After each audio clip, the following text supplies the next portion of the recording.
কোনো এক আশঙ্কায় আবিরের মাথায় চিনচিন ব্যথা অনুভব হয়। বিথিতে রুদ্ধ হয় তার শ্বাস। বারান্দায় দাঁড়িয়ে আনমনে কি যেন ভেবে যাচ্ছে আবির। দূরে ওই চাঁদটার দিকে তাকিয়ে আছে চক্ষু যুগল। এক মুহূর্তের জন্যও সরছে না, পল্লবও পড়ছে না একটিবার। তার দুর্বোধ্য দৃষ্টি। হঠাৎ কারোর অস্তিত্ব বুঝতে পেরে সাবলীল ভঙ্গিতে নড়ে চড়ে দাঁড়ায়, দৃষ্টি সরিয়ে নেয় চাঁদ থেকে। ঘাড় ঘুরিয়ে দেখে নেয় মানুষটিকে। তারপর ধীর স্থির কণ্ঠে জানতে চায়, কিছু হয়েছে? তানভীর সরল মনে বলে, বড় আব্বু বুঝতে পেরে গেছে তুমি মারপিট করেছো, তাই তোমাকে সাবধান করতে বলেছে যেন মারপিট আর রাজনীতিতে না জড়াও। আর কিছু? অবহেলায় প্রশ্নটা করলো আবির। না, তেমন কিছু না, ব্যবসার হাল ধরতে বলল। তানভীর উত্তর দিল, আচ্ছা ঠিক আছে। আর কিছু বলবি? ভাইয়া মাথা ঠান্ডা করো, তুমি বাদ দাও প্লিজ। আমি তোমাকে শুধু জানিয়েছিলাম বিষয়টা। তুমি যে এভাবে দেশে চলে আসবে আর এইভাবে ঝামেলা হবে এটা আমি ভাবতেও পারিনি। বুঝতে পারলে আমি আগেই ব্যাপারটা সলভ করে ফেলতাম। তুই আমায় বাদ দিতে বলছিস? বাহ, আমি ওইভাবে কিছু বলিনি ভাইয়া, যা হওয়ার তো হয়েছে। তুমি যা করেছো এরপর আশা করি আর কিছু হবে না, তাই বলছিলাম ওইসব চিন্তা বাদ দিয়ে একটু রেস্ট নাও না, অনেকটা জার্নি করে এসছো।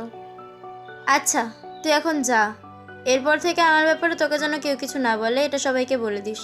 এত বছর বাইরে ছিলাম, এখন তো আমি বাড়িতেই আছি, যার যা কথা সব যেন আমায় বলে সরাসরি। আর আগামীকাল 12টার আগে কেউ যেন আমাকে ডাকতে না আসে। আচ্ছা আসছি আমি, বলে তানভীর। এতক্ষণে মেঘে ঢেকে গেছে চাঁদ। অসীম দূরত্বে তাকিয়ে কি যেন ভাবছে ছেলেটা। তারপর রুমে ঢুকে দরজা আটকে ব্যাগ থেকে একটা সিগারেট বের করে বারান্দায় সিগারেট জ্বালিয়ে ঠোঁটে ধরে। দৃষ্টি পড়ে দূরে গাছের পাতার ফাঁকে ল্যাম্পপোস্টের ক্ষুদ্র আলোর দিকে। তার নিচে 2-3টা কুকুর আপন মনে চিল্লাচিল্লি করছে। সিগারেট খাওয়াটা আবিরের নিত্যদিনের অভ্যেস না। যখন সে খুব রাগান্বিত বা চিন্তিত থাকে, বা যখন নিজেকে কন্ট্রোল করার সব শক্তি হারিয়ে ফেলে, তখন সিগারেটের ধোঁয়ার মধ্যে নিজের কষ্ট, রাগ, চিন্তা আর অভিমানগুলোকে উড়িয়ে দেয়।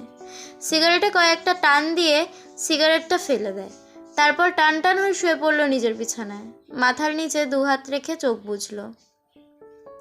মেঘ খাবার খেয়ে রুমে এসে 2-3 ঘন্টা টানা পড়াশোনা করলো। এইচএসসি পরীক্ষা শেষ হলো, 1 মাসও হয়নি, কিন্তু পড়াশোনার যেন 3 গুণ বেড়ে গেছে। অ্যাডমিশন একটা মস্ত বড় যুদ্ধ, যার একমাত্র অস্ত্র হলো পড়াশোনা। তার সাথে অঙ্গাঙ্গিভাবে জড়িয়ে আছে ভাগ্য। এইচএসসির রেজাল্ট কবে দিবে ঠিক নেই, পাশ করবে কিনা তাও জানা নেই, কিন্তু অনিশ্চিত ভবিষ্যতের জন্য প্রস্তুতি আগেভাগেই নিতে হচ্ছে। বয়সের তুলনায় মেয়েটা পড়াশোনা একটু বেশিই এগিয়ে গেছে।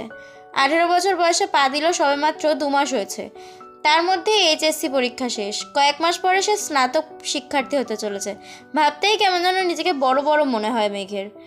পড়াশোনা শেষ করে নিজের বিছানায় শুয়েছে, হাতে তার নতুন মোবাইল।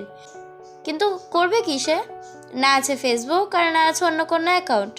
ইউটিউবে ঢুকে কয়েকটা ভিডিও দেখে মোবাইল রেখে দেয়। শুয়ে ভাবতে থাকে আবির ভাইকে ধন্যবাদ জানানো দরকার, কিন্তু সে তো ভয়ে দাঁড়াতেই পারবে না আবিরের সামনে।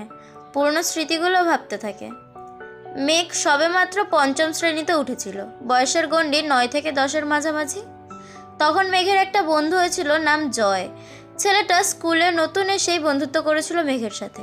ছোটোবেলায় পিচ্চিদের বন্ধুত্ব যেমন ছিল, চকলেট শেয়ার করা, টিফিন শেয়ার করা, একসাথে খেলাধুলা করা, একটা সপ্তাহ হয়নি তাদের বন্ধুত্বের। 7 দিনের মাথায় আবির স্কুলে গিয়ে মেঘকে আর জয়কে একসাথে খেলতে দেখে।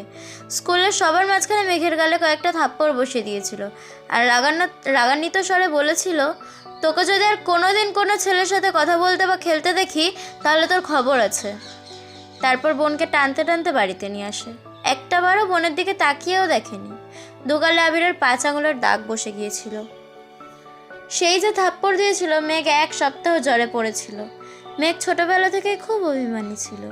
ছোট মেয়েটা এই থাপ্পড়ের ভয়ে আর আতঙ্কে কখনো আবিরের দিকে চোখ তুলেও তাকায়নি। কথা বলা তো দূরের বিষয়, আবির বাসায় থাকাকালীন রুম থেকেই বের হয়নি মেঘবালিকা। আবিরও কখনো খোঁজ নেয়নি মেয়েটার। ছোট্ট মেঘের মনে তখনই জন্ম নেয় আবির ভাইয়ের প্রতি তীব্র অভিমান, সীমাহীন অভিযোগ, কষ্ট আর বিতৃষ্ণা। 2 বছর পর দেশ ছাড়ে আবির। এই সময়ের মাঝে মেঘ আবিরের সাথে এক টেবিলে খেতেও বসতো না। আবিরকে দেখলেই যেন ছুটে পালাতো মেঘ। আবির বিদেশ চলে যাওয়ার পর মেঘ আবিরের ভয় থেকে নিজেকে সাবলীল করে আপন মনে রাজত্ব করতে থাকে খানবাড়িতে। আবিরের পাশের রুমটাই তার দখলে চলে আসে। আবির থাকলে হয়তো কখনোই সেই রুমে আসতো না। বিদেশ যাওয়ার পর আবির সবার সাথে ভিডিও কলে কথা বলেছে, কিন্তু কথা হয়নি একমাত্র মেঘের সাথে। দু একবার মেঘের কথা জিজ্ঞেস করেছিল ঠিকই, কিন্তু মেঘ আতঙ্কে কথা বলতে চায়নি। এরপর থেকে আবিরও কখনো মেঘের কথা জিজ্ঞেস করেনি। এত বছর পর ভাই বাড়ি ফিরে এসেছেন, এখনও দেখা হয়নি তার সাথে। এরই মধ্যে মারপিটও করে ফেলেছেন। ছোটবেলায় অনুভূতি প্রকাশ না করতে পারলেও আজ আবিরের কর্মকাণ্ডের কথা শুনে মেঘের মনে একটা নামই ঘুরপাক খাচ্ছে, সেটা হলো হিটলার। হিটলারের সাথে আবিরের কতটা মিল বা বেমিল তা বিবেচনা করার বিন্দুমাত্র ইচ্ছে তার নেই।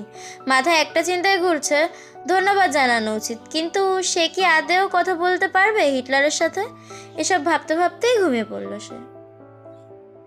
ভোরবেলা থেকেই বাড়িতে রান্নার ধুম পড়ে যায়। তিন ভাই সকালবেলা খেয়ে অফিসে চলে যায়। মিম আর আদিও স্কুলে চলে যায়। মেঘ ঘুম থেকে উঠে 8টায়। রাত জাগার কারণে সকালে উঠতে পারে না সে। মাঝে মাঝে গোসল করে খেয়ে বের হয়, মাঝে মাঝে এমনিতেই চলে যায়। 10টা থেকে 2টা পর্যন্ত বাহিরে কোচিং, তারপর টিউশন শেষ করে বাড়ি ফেরে ফ্রেশ হয়ে একটু ঘুমায়। বিকেলে একটু হই হুল্লোড় করে, তারপর পড়াশোনা করে। এই তার বর্তমান জীবন। আজও তার ব্যতিক্রম হলো না। খেয়ে কোচিংয়ের উদ্দেশ্যে বেরিয়ে পড়েছে। বাসার গাড়ি তাকে দিয়ে আসে, আবার কল দিয়ে গেলে নিয়ে আসে। ঠিক 12টায় ঘর থেকে বের হয়। আবির ধীর গতিতে নিচে আসে। চিন্তিত মুখ দেখে মা মালিহা খান ভীতর স্বরে ছেলেকে জিজ্ঞেস করেন, কিছু হয়েছে তোর বাবা? আবির মুখের ভারী ভাব বজায় রেখে উত্তর দিলেন, কিছু হয়নি, খেতে দাও। ছোটবেলার চঞ্চলতার ছিটে ফোটাও নেই ছেলেটার মধ্যে, এটা ভেবেই হতাশ হচ্ছেন মালিহা খান। হঠাৎ চোখ পড়ে ছেলের হাতের ব্যান্ডেজের দিকে। হাতটাও ফুলে গেছে অনেকটা। আবির খাবার খাচ্ছে আর তার মা শান্ত স্বরে ছেলেকে বোঝাচ্ছেন, এটা করো না, সেটা করো না। মনে হচ্ছে 5 বছরের শিশু সে, আগুন পানি চিনে না। যদিও বাবা মায়ের কাছে সন্তানরা সারা জীবনে শিশুই থাকে। খাওয়া শেষে মায়ের থেকে বিদায় নিয়ে বেরিয়ে পড়ে আবির। মেঘ বাড়ি ফিরেছে 1 ঘন্টা হবে। শাওয়ার নিয়ে নিচে এসেছে খেতে। খাওয়া শেষ। তানভীর রুম থেকে ছুটে এসে জিজ্ঞেস করে, বড় আম্মু ভাইয়া কোথায়? আতকে উঠে মালিহা খান, ও তো 2-3 ঘন্টা আগেই খেয়ে বের হয়েছে। কেন? ইস, মিস করে ফেললাম। মালিহা খান বলল, কি হয়েছে বাবা? মেঘ নীরবে তাকিয়ে ভাই আর বড় আম্মুর কথোপকথন শুনছে আর বোঝার চেষ্টা করছে ঘটনাটা কি। তানভীর ভাইকে কল দিয়ে জিজ্ঞেস করে, কোথায় আছো? আবির কি যেন বলল, শোনা যায়নি। তানভীরের চোখে মুখে উত্তেজনা স্পষ্ট। বড় আম্মু, আম্মু, কাকিমণি, বাইরে চলো। কেউ প্রশ্ন করার আগেই তানভীর ছুটে গেল বাহিরে। তার পিছন পিছন মিম, আদি, মা, কাকিরা সবাই দরজা পর্যন্ত গেল। সবার পেছনে মেঘও গেল সেখানে। এরই মধ্যে বাইকে বাড়ি ঢুকলো আবির। নীল রঙের চকচকে একটা সুন্দর বাইক, হেলমেটটাও নীল। হেলমেট খুলতে খুলতে তাকায় বাড়ির মানুষের দিকে। মেঘ অপলক দৃষ্টিতে তাকিয়ে আছে। সেই কবে দেখেছিল আবিরকে। সেই আবিরের সাথে এই আবিরের চেহারার কোনো মিল নেই। হেলমেট খোলাতে চুলগুলো এলোমেলো হয়ে গেছে আবিরের। চোখে সানগ্লাস, নেভি ব্লু রঙের শার্ট, কালো প্যান্টের সাথে ইন করে পড়েছে। হাতে কালো ফিতার একটা ঘড়ি, পায়ে শো জুতো। আপাদমস্তক দেখলো আবিরের। হৃৎপিণ্ডের 4 প্রকোষ্ঠ ছটফট করতে লাগলো মেঘের। আবিরের দিকে বিভোর দৃষ্টিতে তাকিয়ে আছে সে। আবির বাড়ির সকলের উদ্দেশ্যে বলল, বাইকটা কিনেছি, কেমন হয়েছে? আবিরের কণ্ঠে মেঘের মনের গহীনে ধাক্কা খায়। এতে হুঁশ ফিরে তার। দাঁড়িয়ে থাকতে পারছে না সে। এক দৌড়ে নিজের রুমে ঢুকে দরজা আটকে শুয়ে পড়ে মেঘ। মিম আর আদি হই হুল্লোড় করছে। আবির ভাইয়ের কাছে আবদার করেছে ওদের বাইকে নিয়ে ঘোরার জন্য। মালিহা খান ছেলের পানে তাকে প্রশ্ন করলেন, বাসায় 2-3টে গাড়ি থাকার পরেও বাইক কেন কিনলে? আমার গাড়িতে চলাচল করতে ভালো লাগে না, অবলীলায় উত্তর দিল আবির। পিচ্চিরা খুশি হলেও খুশি হতে পারেনি মালিহা খান, হালিমা খান আর আকলিমা খান। কারণ এই বাড়িতে বাইক ব্যবহার নিষেধ করেছিলেন স্বয়ং আলী আহমেদ খান নিজেই। তিনি কোনো এক বয়সে বাইকে অ্যাক্সিডেন্ট করেছিলেন, সেই থেকে বাইক কেনা বা বাইক চলাচল নিষিদ্ধ করেছেন। ইকবাল খানের খুব ইচ্ছে ছিল বাইক কেনার, কিন্তু বড় ভাইয়ের নিষেধ অমান্য করার সাধ্য নেই, তাই কিনতে পারেননি। তানভীর খুব করে চাইছিল বাইক কিনতে। রাজনীতির সুবাদে অনেক জায়গায় চলাচল করতে হয়, বাইক থাকলে সুবিধা হয়। বাবা মোজাম্মেল খানকেও খানকে বলেও ছিল সে। কিন্তু বাবার এক কথা, তোর বড় আব্বু বাইক পছন্দ করে না। তোর দরকার পড়লে তুই একটা গাড়ি সবসময় ব্যবহার করিস, তারপরও বাইক কেনার নাম মুখেও নিস না।